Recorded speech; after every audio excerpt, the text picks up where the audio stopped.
Hello students, in this video we are starting from question number 2 of exercise 5.1। तो अगर हम question number 2 की बात करें तो यहाँ पे क्या लिखा है, find the limit of the vector function. हमें क्या करना है, एक वेक्टर फंक्शन दिया हुआ है, उसकी लिमिट मालूम करनी है। और जबकि यहाँ पर हमें जो फंक्शन दिए हुए हैं वो टी के हिसाब से दिए हुए हैं, विद रिस्पेक्ट टू टी दिए हुए हैं। और टी की जब हम लिमिट अप्लाई करेंगे तो लिमिट क्या होनी चाहिए, टी इक्वल्स टू 0। तो सबसे पहले तो हम लिमिट लिख लेते हैं दोनों तरफ।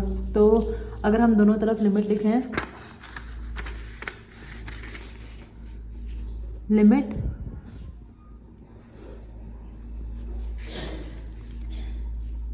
टी टेंड्स टू क्या हो जाएगा 0 आर टी इक्वल्स टू, इधर भी लिमिट आ जाएगी, यानी इस आई कैप, जे कैप और के कैप इन सब पे सेपरेट सेपरेट हम क्या करेंगे, लिमिट लगाएंगे।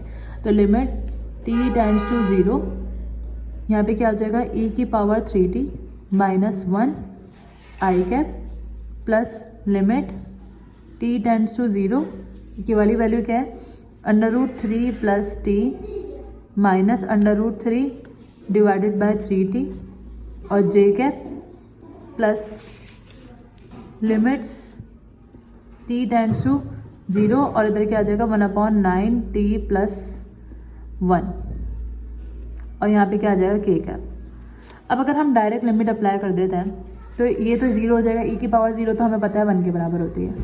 लेकिन अगर हम यहाँ पर देखें, इधर लिमिट अप्लाई करते हैं तो यहाँ 3/0 इज़ 0 और डिनोमिनेटर में जब भी 0 आएगा तो वो अनडिफाइंड फंक्शन हो जाता है, यानी कि हम यहाँ पर डायरेक्ट लिमिट अप्लाई नहीं कर सकते। तो जब तक कि हम अप्लाइंग लिमिट नहीं करेंगे तब तक कि हम सारों को सॉल्व नहीं कर लेंगे। तो लिमिट t टेंड्स टू 0, हम इस फंक्शन को अलग सेपरेट लिख देते हैं, इसको बना देते हैं हम इक्वेशन 1 ताकि सबको साथ साथ बार बार ना लिखना पड़े। तो इसको बना देते हैं हम इक्वेशन 1, इसको हम लिख देते हैं for limit t tends to 0 और क्या है 3 plus t under root minus √3 और अपॉन 3t जे। तो इसको हम किस तरह से सॉल्व करेंगे, हमें बस क्या है, लिमिट t टेंड्स टू 0 और √3 प्लस टी माइनस √3, डिनोमिनेटर में क्या आ जाएगा 3t। तो हम इधर क्या करेंगे, कॉन्जुगेट मेथड जो या फिर रैशनलाइज होता है वो करेंगे। 3 प्लस टी प्लस √3 हो जाएगा और डिनोमिनेटर में क्या हो जाएगा √3 प्लस टी और प्लस √3। ये कैसे लिखा है यहाँ पे, क्योंकि माइनस है तो दोनों तरफ क्या लग जाएगा प्लस। अगर जब प्लस होता तो हम दोनों तरफ किससे मल्टीप्लाई और डिवाइड करवा देते, माइनस से। जे कैप एज इट इज आ गया। ओके, अब लिमिट t टेंड्स टू 0 ये ऐसे आया, इसको अगर हम सॉल्व करें, ये a minus b, a plus b किसके बराबर होता है, a square minus b square के। और डिनोमिनेटर में हमारे पास क्या वैल्यू आ जाएगी 3t, 3 प्लस टी प्लस √3 और जे कैप हम ऐसे ही लगा देंगे। ओके, अब अगर हम इसको मजीद सॉल्व करें तो limit t tends to 0, square से रूट कट जाएगा, स्क्वायर से रूट कट जाएगा, हमारे पास क्या बचेगा, न्यूमरेटर में 3 प्लस टी माइनस 3 और डिनोमिनेटर में क्या बचेगा 3t √3 plus T plus √3, plus का 3 माइनस का 3 कैंसिल और जे कैप, माइनस का 3 कैंसिल और इस टी से ये वाला टी कैंसिल हो जाएगा। तो हमारे पास टोटल वैल्यू क्या बचेगी, लिमिट t टेंड्स टू 0, ऊपर क्या बचा है 1 और डिनोमिनेटर में हमारे पास क्या बचा है 3 √3 प्लस टी प्लस √3। अब अगर हम यहाँ लिमिट अप्लाई करते भी हैं तो ये 3 प्लस 0 सिर्फ 3 बच जाएगा, विच इज़ डिफाइंड फंक्शन। 0 नहीं आना चाहिए डिनोमिनेटर में, बाकी कोई भी वैल्यू आ जाए इससे हमें कोई फर्क नहीं पड़ता। तो हम इसको कहाँ पे पुट कर देंगे, यहाँ पे पुट कर देंगे। तो हम यहाँ पर ये लिख सकते हैं, इक्वेशन 1 बिकम्स, क्या है equation 1, limit t tends to 0। तो हम इधर क्या लिखेंगे, limit t tends to 0 r vector r t equals to limit t tends to 0 e की पावर 3t माइनस 1 और आई कैप प्लस लिमिट, इसकी जगह पर ये वैल्यू आ जाएगी, लिमिट t जिसको हमने सिंप्लीफाई कर लिया, क्या आएगा 1/3 √3 प्लस टी प्लस √3 और जे कैप, और के कैप में क्या वैल्यू है हमारे पास लिमिट टी टेंड्स टू 0 और 1 अपॉन, अगर हम इसको भी देखें यानी इस वैल्यू को भी देखें तो 9/0 इज 0, लेकिन इसके साथ क्या है 1 लिखा हुआ है, तो ये पूरा अनडिफाइंड फंक्शन नहीं होगा, ये के कैप आ जाए। अब हम क्या कर सकते हैं, यहाँ पर लिख देंगे हम अप्लाइंग लिमिट, और जब हम लिमिट अप्लाई करेंगे तो हमारे पास वैल्यू क्या आ जाएगी, limit t tends to 0 r vector r t equals to, इस पर जब हम लिमिट अप्लाई करेंगे तो e की पावर क्या हो जाएगा, 3/0 इज 0 माइनस 1, और यहाँ पे क्या है आई कैप, प्लस इस पर जब हम लिमिट अप्लाई करेंगे तो 1/3 ऐसे आया, √3 + t यानी 3 + 0 और प्लस √3, ये ब्रैकेट में है वैल्यू तो हमें ब्रैकेट में ही रखनी है। उसके बाद क्या आ जाएगा यहाँ पर जे कैप प्लस लिमिट यहाँ पे 1/9, t की जगह पे 0 + 1, और यहाँ पे क्या आ जाएगा k। इसको मज़ीद सिंप्लीफाई करेंगे तो e की power 0 1 minus 1 i plus 1/3, √3 + 0 is √3 plus √3 j, और प्लस 1/9/0 इज 0 और 0 + 1 इज 1 आ जाएगा यहाँ पर। तो फाइनल आंसर हमारा क्या होगा, 1 - 1 0, और 0 को ऐसे मल्टीप्लाई करेंगे तो 0, यानी कि आई कैप खत्म हो जाएगा।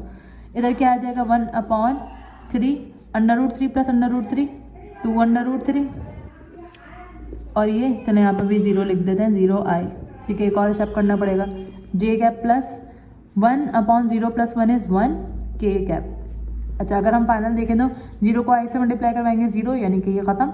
यहाँ पे क्या आ जाएगा 1/3/2 इज 6√3, जे प्लस 1/1 इज 1, यानी कि के कैप बचेगा यहाँ पे, which is the answer of limit t tends to 0 और वेक्टर फंक्शन क्या दिया है आर टी। अब अगर हम क्वेश्चन नंबर 3 की बात करें तो क्वेश्चन नंबर 3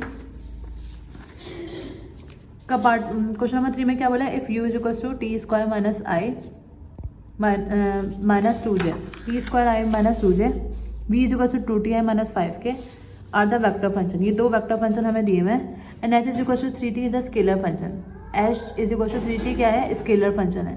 तो हमें फाइंड क्या करना है, लिमिट मालूम करनी है ut + vt की। तो ये तो सिंपल है, ये भी वेक्टर है, ये भी वेक्टर है, हम दोनों को ऐड करवाएंगे और लिमिट अप्लाई कर देंगे क्या, t टेंड्स टू 0।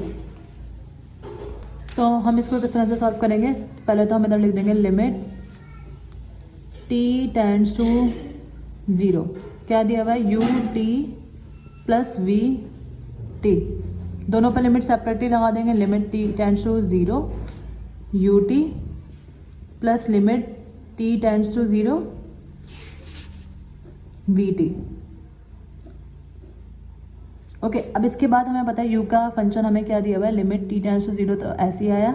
u का फंक्शन हमें दिया हुआ है t² i - 2j plus limit t tends to 0, और v का फंक्शन हमें क्या दिया हुआ है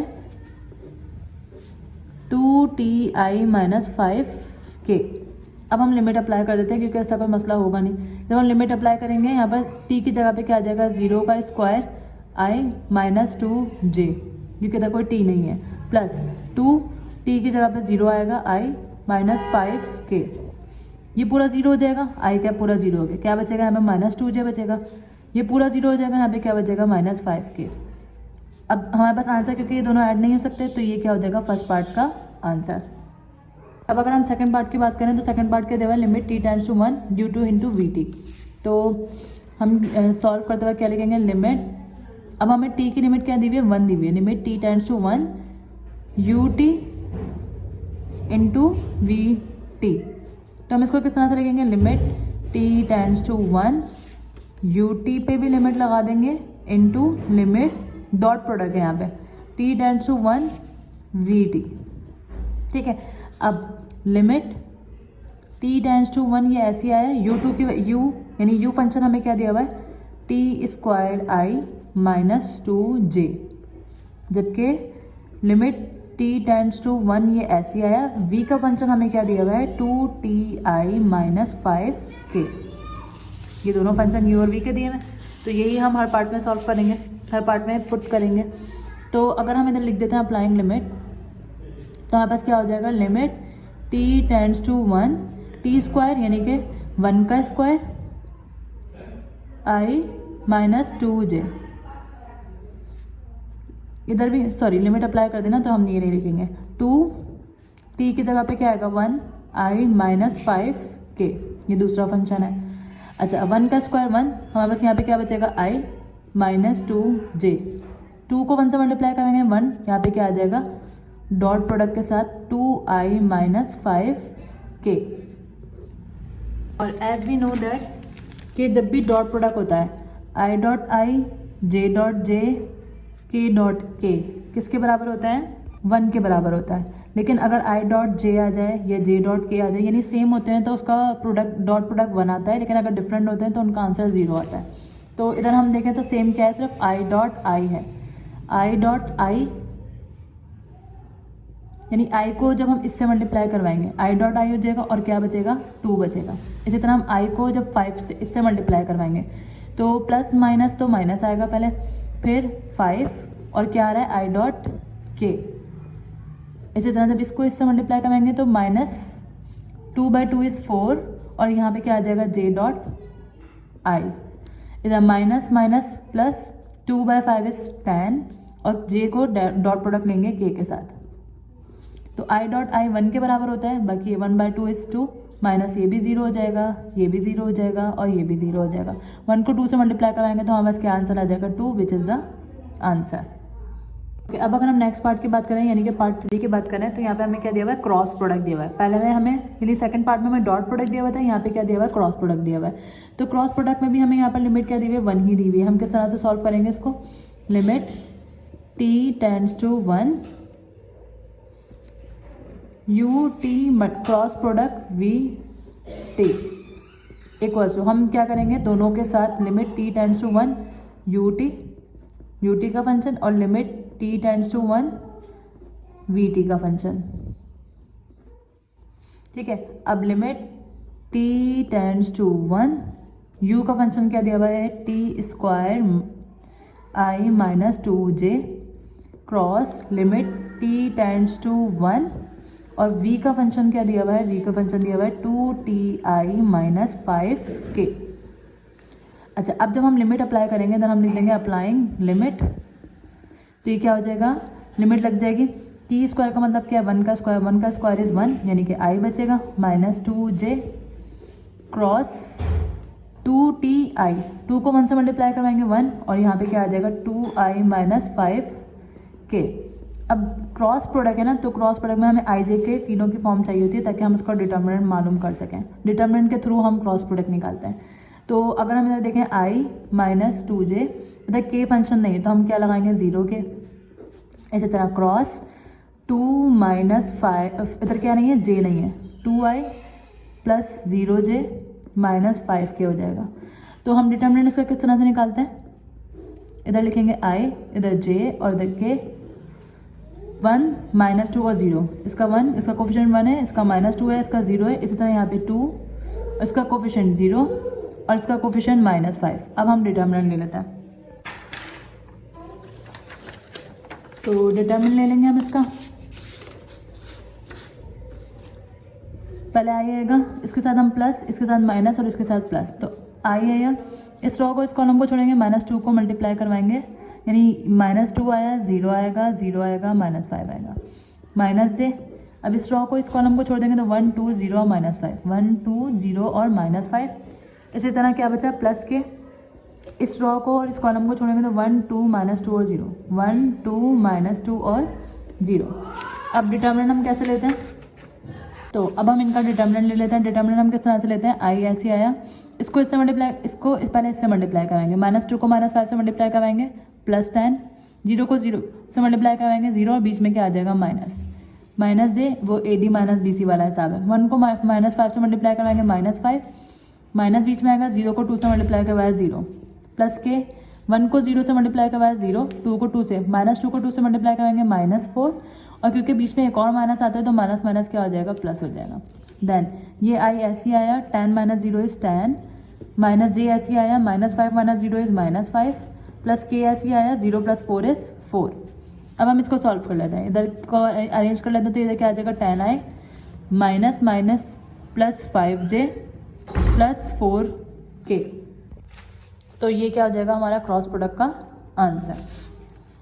ओके, अब अगर हम पार्ट 4 की बात करें तो पार्ट 4 हमें क्या दिया हुआ है, limit t tends to 5 h क्या है, हमें क्वेश्चन के शुरू में ही दिया हुआ था। h बताया हुआ था कि h हमारा क्या है, scalar. h is equal to 3t is a scalar function. तो h की जगह पे हम क्या पुट करेंगे, स्केलर फंक्शन 3t। तो स्टार्ट करते हैं क्वेश्चन ये वाला। लिमिट t की लिमिट क्या दी हुई है, 5 दी हुई है, h v t। अब क्योंकि ये वेक्टर है और ये स्केलर है तो इसको हम इससे मल्टीप्लाई करवाएंगे। अच्छा जी, लिमिट t टेंड्स टू 5, ये तो ऐसे ही आ जाएगा अभी फिलहाल।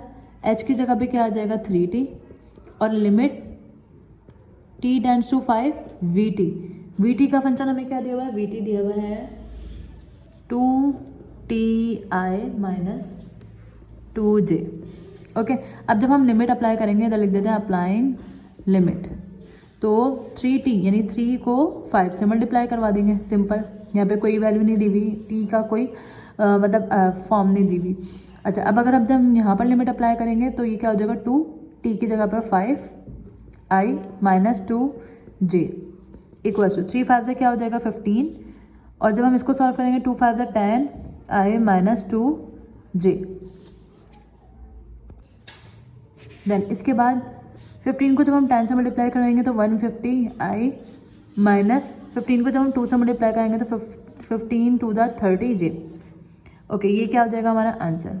अब हमने बाय मिस्टेक यहाँ पर vt के फंक्शन से सॉल्व कर दिया, लेकिन बुक के क्वेश्चन के अकॉर्डिंग यहाँ पर ut है, तो हम ut कोई मसला नहीं है, सेम तरीके से सॉल्व होगा। हम यहाँ पर vt फंक्शन के बजाय ut का फंक्शन लिख देंगे और उसकी वैल्यू पुट करके आंसर ले आएंगे। Okay, now moving to next question. Now moving to question number 4। Question number 4 में हमें क्या बोला है, show that the function rt। एक फंक्शन दिया हुआ है हमें rt, हमें ये शो करना है कि कंटिन्यूस है at t equal to pi by, यानी कंटिन्यूटी चेक करनी है इसकी। तो कंटिन्यूटी चेक करने के लिए हम क्या करेंगे, डायरेक्ट इसको पाई बाय 4 पे लिमिट करना लगाएंगे बगैर लिमिट करें, यानी t की जगह पे क्या पुट कर देंगे पाई बाय 4, तो r की वैल्यू आ जाएगी। और देन हमें लिमिट से भी काम करना है, लिमिट से भी काम करेंगे और डायरेक्ट वैल्यू से भी करेंगे। अगर दोनों इक्वल आ गए दैट मीन्स कंटिन्यूटी है। तो डायरेक्ट के लिए हम इधर क्या लिख देंगे, at t is equal to pi upon 4।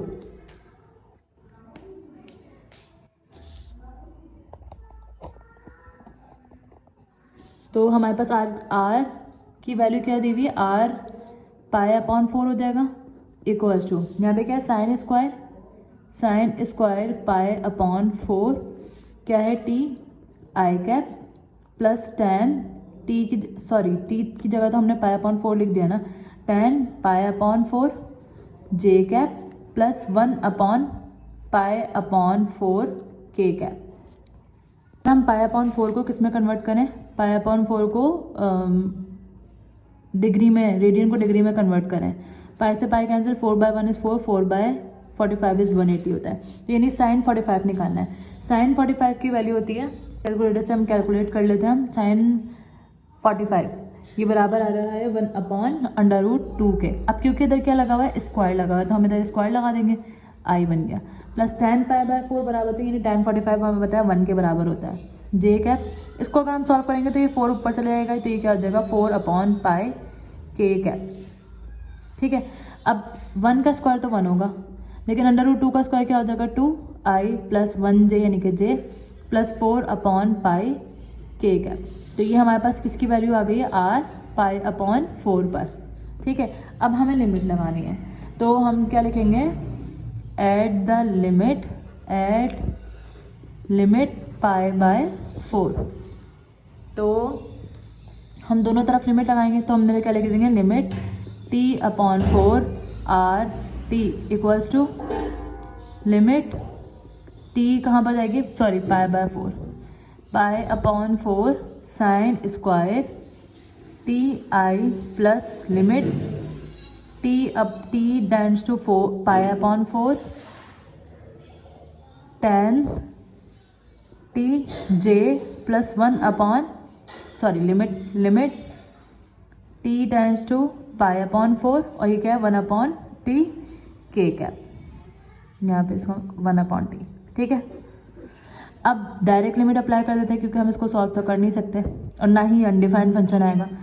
अब जब हम लिमिट अप्लाई करेंगे तो साइन स्क्वायर पाई अपॉन 4 आई प्लस टेन पाई अपॉन 4 जे प्लस 1 अपॉन टी की जगह पे क्या आ जाएगा पाई अपॉन 4 के।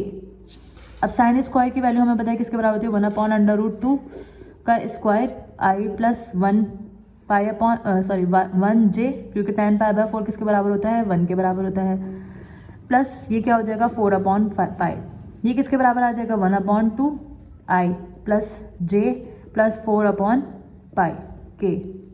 तो ये और ये दोनों बराबर आ रहे हैं, यानी कि limit t tends to pi upon 4 r t, ये दोनों बराबर आ रहे हैं।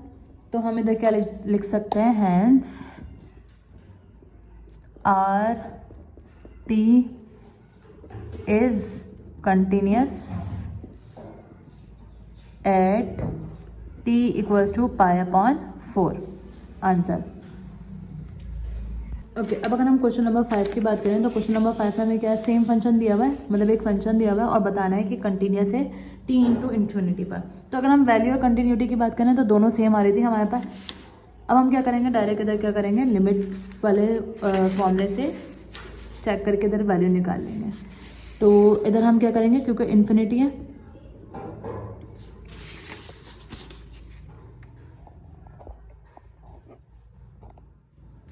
ओके, तो हम दोनों तरफ लिमिट लगाएंगे, limit t tends to infinity r t equals to 2 upon t, sorry limit t tends to क्या आएगा infinity i plus limit t tends to infinity t cube upon 2 t cube minus 5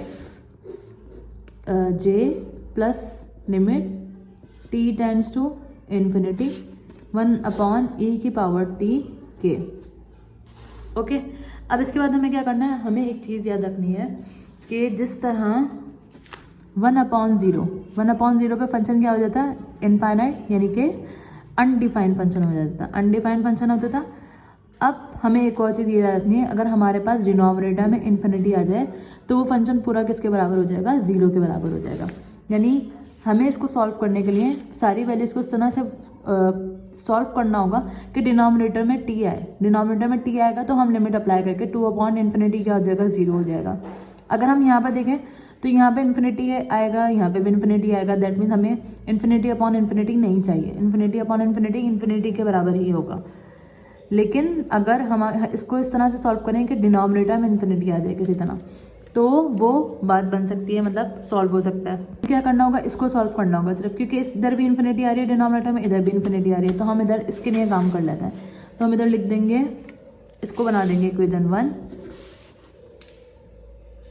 और इसके लिए हम working कर लेंगे। किस तरह से करेंगे, ये इसलिए करना है ताकि सारी वैल्यू साथ साथ ना लेके चलनी पड़े।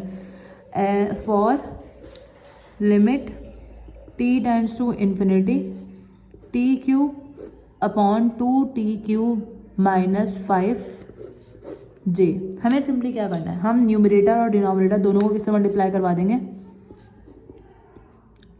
जो न्यूमरेटर है उसको ख़त्म कर देंगे, मतलब इसको डिवाइड करवा देंगे टी क्यूब से और इस पूरी वैल्यू को भी हम डिवाइड करवा देंगे टी क्यूब से। टी क्यूब से टी क्यूब कैंसिल और इस टी क्यूब को हम इसके नीचे भी लिख देंगे, इसके डिनोमिनेटर में भी लिख देंगे।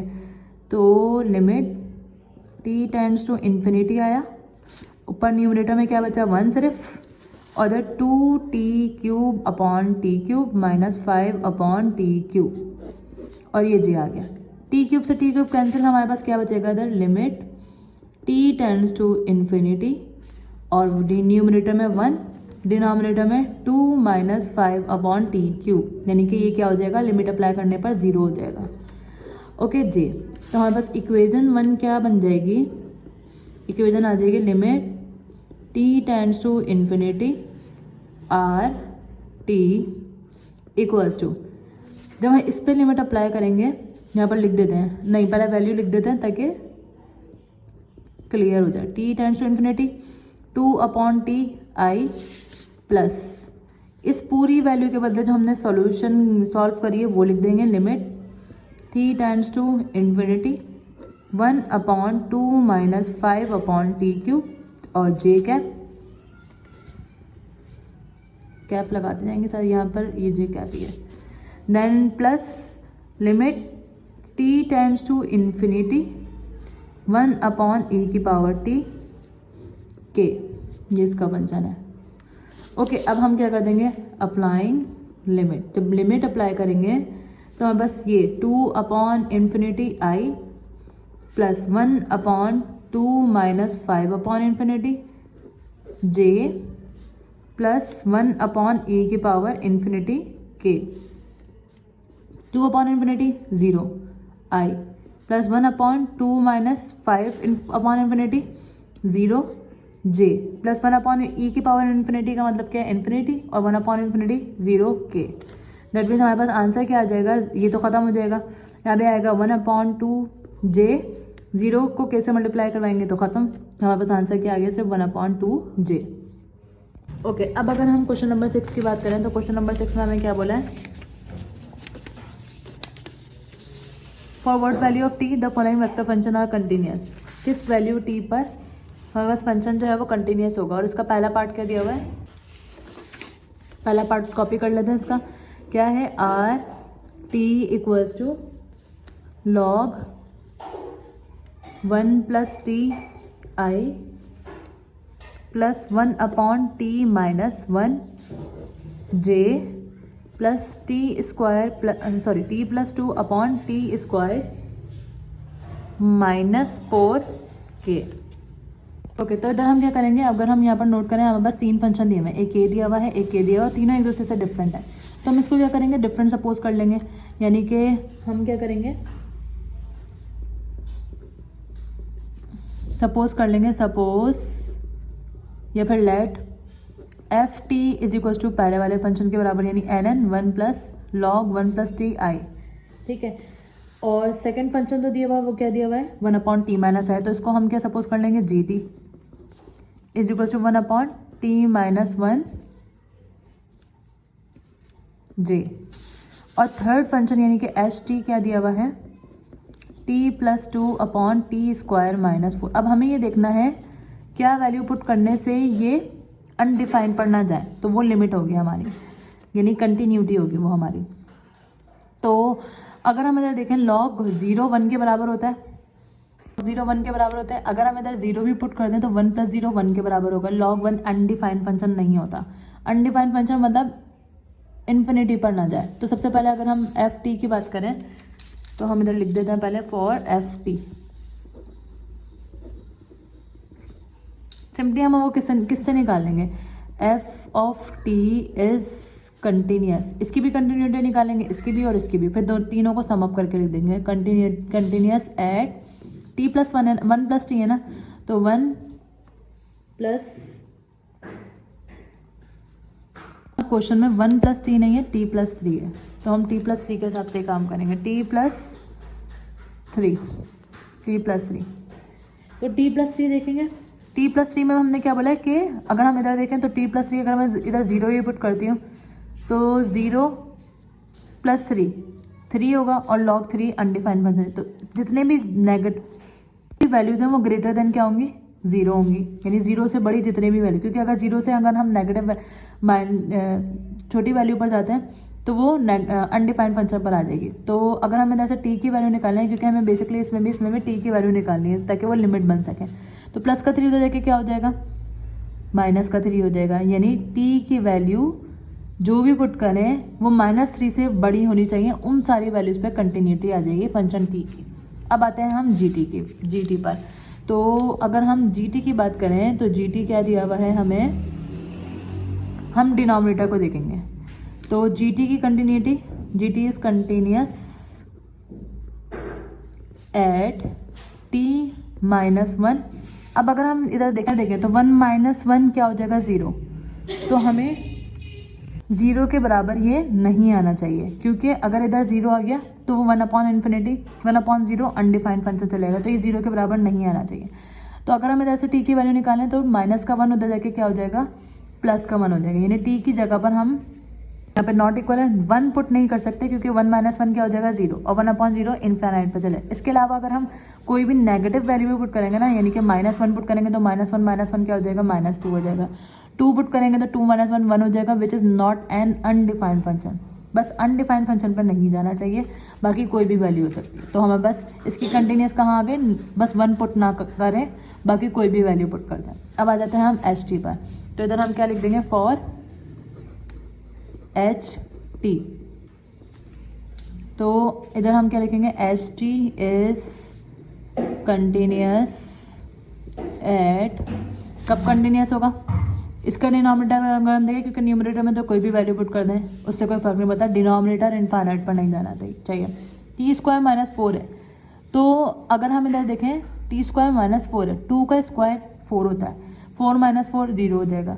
तो इधर क्या नहीं होना चाहिए, is not equals to 2। Simply हम ये कहें कि ये नॉट इक्वल्स टू 0 के बराबर नहीं आना चाहिए।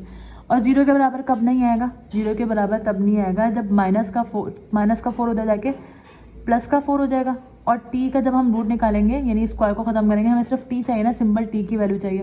तो इधर क्या आ जाएगा, प्लस माइनस 2, क्योंकि स्क्वायर रूट खत्म करेंगे तो हमारे पास प्लस माइनस 2 आ जाएगा। यानी नॉट इक्वल्स टू, हमें 2 या माइनस 2 पुट नहीं करना, क्योंकि 2 अगर इधर पुट करेंगे तो 2 का स्क्वायर 4, 4 माइनस 4 क्या हो जाएगा 0, या फिर माइनस 2 भी अगर हम पुट करेंगे तो माइनस 2 का स्क्वायर 4, और 4 माइनस 4 क्या हो जाएगा 0। और 4 माइनस 4 0 होने पर ये फंक्शन किस पे चला जाएगा, अनडिफाइंड पर चला जाएगा, जो कि नहीं जाना चाहिए। अब हमारे पास जो 3 लिमिट आ रही है वही 3 आ रही है, हम इसको लिखेंगे कैसे, इसको हम ऐसे लिखेंगे, सो ये पे हैंस आर टी की कंटिन्यूटी निकालनी थी, इस कंटिन्यूस एट क्या क्या लिमिट आएगी, t equals to, t is greater than -3 पहले वाले की, दूसरे वाले की t की वैल्यू नॉट इक्वल्स टू 1, और थर्ड वाले की t की value not equals to plus minus 2। So this is answer of part 1। Now moving to part 2। Question number 2 हमें क्या दिया हुआ है, r t is equals to 1/3t plus 1 i plus 1/tj। यहाँ पे भी दो फंक्शन हमें क्या दिए हुए हैं, एक ये दिया हुआ है, एक ये दिया हुआ है। तो हम क्या सपोज कर लेंगे, f t is equals to, let f t is equals to 1/3t plus 1, और g t is equals to 1/tj। ठीक है, अगर हम इसकी कंटिन्यूटी निकालें तो फॉर एफ टी हम लिख सकते हैं, F t is continuous, denominator में हमारे पास ऐसी वैल्यू नहीं आनी चाहिए, यानी यहाँ पे कट के -1 नहीं बचना चाहिए, क्योंकि -1 + 1 क्या हो जाएगा 0 हो जाएगा, और 0 का मतलब क्या है, अनडिफाइंड फंक्शन। तो अगर हम न्यूमरेटर डिनोमिनेटर देखें तो 3t + 1 नॉट इक्वल्स टू 0 नहीं, मतलब 0 के बराबर नहीं आना चाहिए। तो अगर इधर से हम t की वैल्यू निकालेंगे तो वो क्या बनेगी, प्लस का 1 इधर आके माइनस का 1 हो जाएगा, और 3 इधर मल्टीप्लायर है उधर के डिवाइड हो जाएगा। अगर अब हम इसको इधर पुट करके दिखाएं, क्या है ये 1/3, टी की वैल्यू क्या है -1/3 प्लस 1। ठीक है, 3 से 3 कट जाएगा, 1/-1 प्लस 0, -1 प्लस 0 का मतलब क्या है, -1 + 1 का मतलब क्या है 0, विच इज़ अनडिफाइंड फंक्शन। तो ये वाली वैल्यू के अलावा नॉट इक्वल्स टू 0, यानी इस वैल्यू के अलावा नॉट इक्वल्स टू -1/3, इस वैल्यू के अलावा कोई भी वैल्यू पुट कर सकते हैं। ठीक है, अब आते हैं इस पर। तो ये तो बहुत सिंपल सा है, for ji t is continuous at क्या है 1/t, सॉरी डिनोमिनेटर देखते हैं ना, तो डिनोमिनेटर में t है, तो t simple not equals to 0 होना चाहिए। तो हम ओवरऑल लिमिट किस तरह से लिखेंगे कि so r t is continuous at क्या लिमिट आई है, t is not equals to -1/3 और t is not equals to 0, which is the answer of part 2।